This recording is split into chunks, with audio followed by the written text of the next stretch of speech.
Assalamualaikum warahmatullahi wabarakatuh. Alhamdulillah wa syukurillah wala haula wala quwata illa billah. Masya Allah, siswa 10 MIA yang insya Allah sehat walafiat dan siap mengikuti pembelajaran. Di pertemuan hari ini sudah masuk di bab Animalia. Kita akan mempelajari ciri-ciri Kingdom Animalia dan pembagian dari film Animalia berdasarkan perbedaan-perbedaannya. Animalia atau yang kita kenal sebagai hewan adalah salah satu kelompok makhluk hidup yang memiliki banyak sekali jenis. Hewan seringkali hidup berdampingan dengan manusia.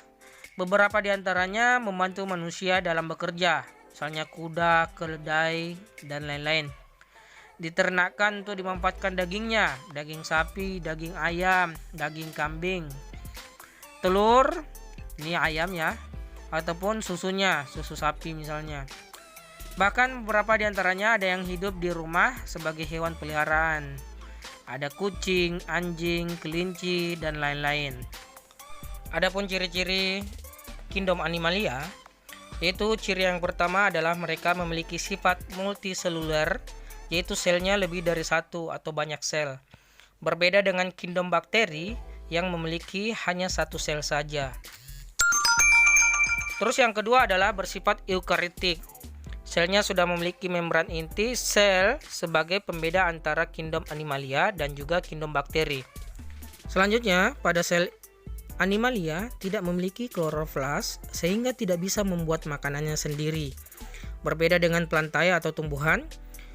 Plantae atau tumbuhan memiliki sel, dinding sel, dan juga berkloroplas sehingga pada tumbuhan atau plantae bisa membuat makanannya sendiri atau disebut juga dengan autotrof. Sedangkan untuk Animalia atau hewan, mereka bersifat heterotrof yang artinya mereka mendapatkan makanannya atau nutrisinya dari organisme lain. Dan yang terakhir, ciri dari Kingdom Animalia secara umum adalah hidup motil. Namun ada juga yang hidup sesil.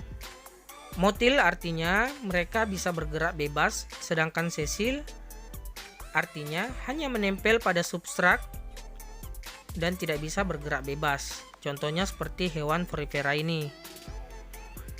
Nah, jadi itu ya ciri-ciri umum dari Kingdom Animalia. Selanjutnya, para ilmuwan membagi Kingdom Animalia menjadi dua kelompok besar, yaitu kelompok vertebrata dan kelompok invertebrata. Nah, yang akan kita pelajari di pertemuan hari ini adalah sedikit membahas tentang kelompok invertebrata. Hewan invertebrata adalah hewan yang tidak memiliki tulang belakang. Hewan invertebrata dibagi menjadi 8 filum, diantaranya yaitu 1. Annelida, cacing bersegmen, cacing palolo, cacing tanah, lintah. Kemudian yang kedua Arthropoda, hewan berbuku-buku, kepiting, kaki seribu, kaljingking. Nah, Cnidaria, hewan berongga, ubur-ubur, ubur-ubur kotak, ubur-ubur bertangkai. Kemudian Insenodermata, hewan berduri, yaitu bintang laut, bulu babi, dan lili laut.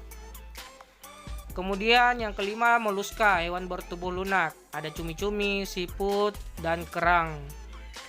Nemadelmintes, cacing gilik, cacing gelang, cacing filaria, cacing otot. Yang ketujuh Plaidelmintes, cacing pipih, yaitu ada cacing hati, cacing pita. Kemudian Porifera, hewan berpori, ada spons, bunga karang, dan juga Demospongiae atau spons tong. Alhamdulillah, sekian penyampaian materi pada hari ini. Selanjutnya mengenai hewan invertebrata, kita akan jabarkan lebih jauh di pertemuan berikutnya. Terima kasih telah menyimak media pembelajaran interaktif video pembelajaran ini. Silahkan videonya di-download supaya bisa diulangi agar lebih dipahami dan dimengerti. Jikalau ada yang kurang jelas mengenai materi hari ini, silahkan bertanya. Dan saya ingatkan kembali untuk tugas-tugas LKPD dan tugas resumenya agar supaya di-store, karena akan menjadi akumulasi nilai tugas dan nilai ujian semester, menghasilkan nilai akhir untuk penentuan siswa bisa naik kelas. Oke, sekian penyampaian dari saya. Terima kasih. Wassalamualaikum warahmatullahi wabarakatuh.